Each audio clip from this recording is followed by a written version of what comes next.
Olá, jovens! Mais uma aula de história com o professor Vilarim. Vamos falar sobre Getúlio Vargas e o começo do seu governo, né? Então, aquele primeiro período de governo de Getúlio Vargas, que vai de 1930 até 1934. Getúlio Vargas, a figura polêmica na história do Brasil no século XX, né? Esse presidente tão polêmico, esse presidente que muitas das vezes estava do lado do operário, do empregado e também satisfazia os interesses do patrão, é chamado até de o pai dos pobres, mas a mãe dos ricos, tem quem o chame assim. Então, Getúlio Vargas, um gaúcho, nascido em São Borja, na região da Campanha Gaúcha. Ele foi promotor público, ele foi deputado estadual, ele foi também representante no governo federal, representando o Grupo Gaúcho, e também foi ministro da Fazenda no governo de Washington Luiz. Ele teve esse papel na política. Ele entrou no poder através de um golpe que foi dado, porque ele foi candidato a presidente da República, mas houve fraude das eleições, mas houve fraude dos dois lados. As fraudes foi tanto do indicado de Washington Luiz, no candidatura de Júlio Prestes, como também do grupo de Getúlio. Então houve fraude eleitoral, mas teve como resultado venceu o candidato de Washington Luiz, que era Júlio Prestes. Bem, ele venceu, mas aconteceram alguns episódios no Brasil, que chegamos a ver em outro vídeo, né, como até o assassinato do vice-presidente, a candidata a vice-presidente, João Pessoa, que foi entendido como um crime político, né, e não só algo passional, privado, mas como crime político e levou comoção ao país. Tinha o movimento tenentista também que pressionava para que aquela elite cafeicultora deixasse o poder, para que aquela antiga república que existia no Brasil, né, onde os cafeicultores estavam sempre no poder, que isso deixasse de existir. Foi assim. Getúlio Vargas chega ao poder. E quando ele chega ao poder, ele vai ter o apoio dos tenentes, aqueles rebeldes, militares, oficiais. Ele vai ter o apoio deles que vão até ajudar a centralizar o governo de Getúlio. Então, Getúlio tomou iniciativa, tirar os governos dos estados e colocar interventores federais. E muitos eram tenentes, muitos desses interventores. Na Bahia, Juraci Magalhães, aqui para a grande parte do norte, que o Nordeste era assim chamado, né? Grande parte do norte, Juarez Távora, um daqueles tenentes, né? Que participaram do movimento tenentista, ele era que escolhia os interventores, tanto que chamavam ele até de vice-rei. É como se Getúlio, presidente, e aqui ele tivesse um vice fazendo todas essas coisas por ele. Então, Getúlio, ele em São Paulo ele coloca um interventor, inclusive João Alberto, que era de Pernambuco, era pernambucano. Isso revolta o Partido Republicano Paulista, que estava ligado aos cafeicultores, né? E o Partido Democrata. Embora que o Partido Democrático ele apoiou Getúlio Vargas, mas não teve espaço no governo. Então eles se juntam, vão fazer uma frente única paulista, agora esses dois partidos, e eles vão exigir que Getúlio Vargas coloque um paulista no governo. E civil, não militar, e civil do governo. Getúlio vai permitir, mas vai fazer exigências. Entre as exigências de Getúlio era que os tenentes queriam escolher o secretariado desse governo do interventor.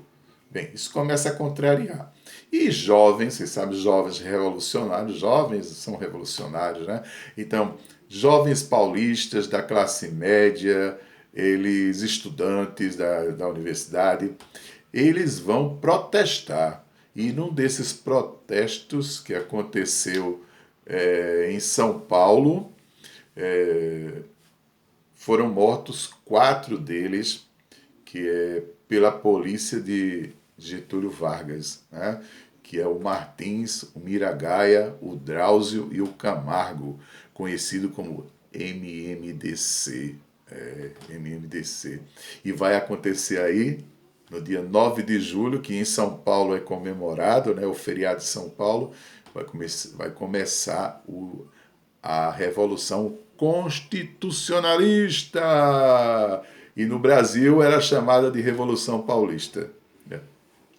Então, essa revolução teve o apoio de industriais que fabricavam armas, munições, carros blindados, e muitos jovens se alistavam para defender o quê? Aquelas oligarquias, aquela elite cafeicultora que estava se sentindo prejudicada. E vamos lembrar também que em 1929, né, aconteceu a Grande Depressão Norte-Americana e com ela prejuízos vieram para a economia brasileira, até porque o Brasil era um grande exportador de café para os Estados Unidos. Então, com a crise, com a Grande Depressão, o americano diminui seu consumo, né? Aquilo que não era tão importante ele para de consumir e começou a cobrar dos brasileiros suas dívidas com ele.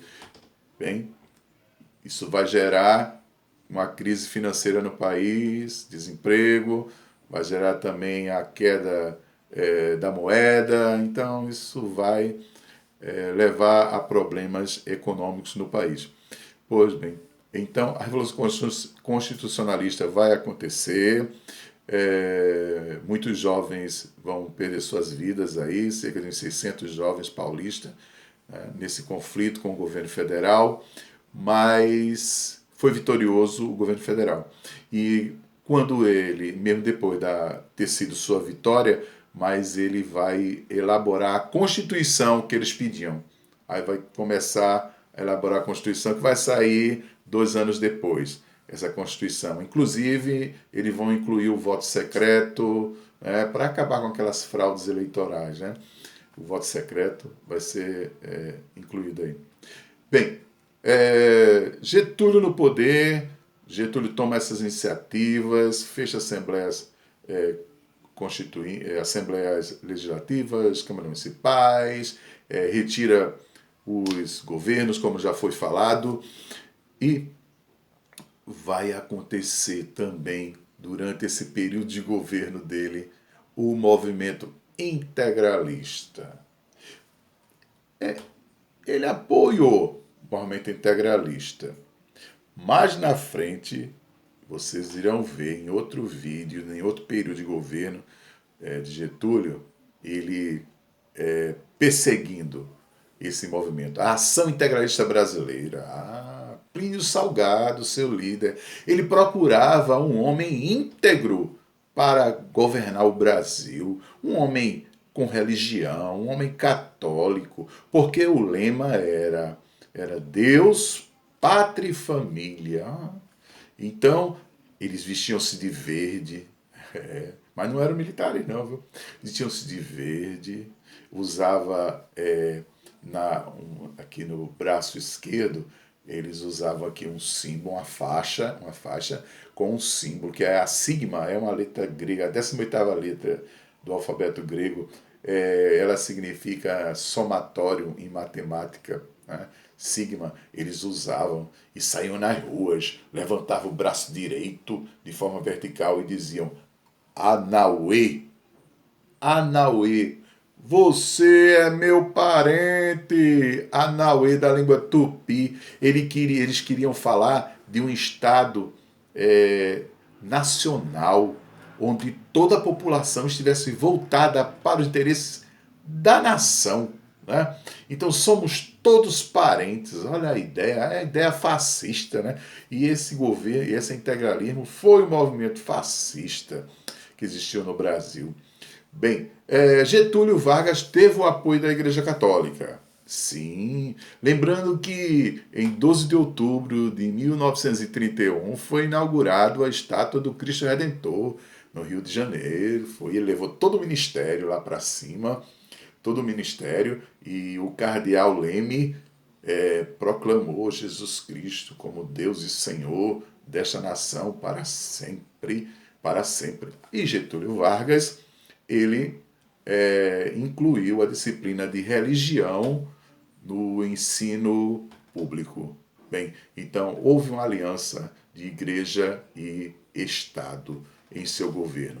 Bem, esse seu governo, esse primeiro governo, ele foi um governo provisório até 1934, quando a Assembleia Constituinte, de forma indireta, vai eleger Getúlio como presidente do Brasil, de 34 a 37. Em 37 vai se estabelecer o Estado Novo e vai começar a ditadura Vargas, que será assunto do nosso próximo vídeo. Bem, pessoal, então até o próximo vídeo, até a próxima aula, falando ainda sobre o governo Getúlio Vargas. Que Deus abençoe a todos e estaremos de volta, se Deus permitir.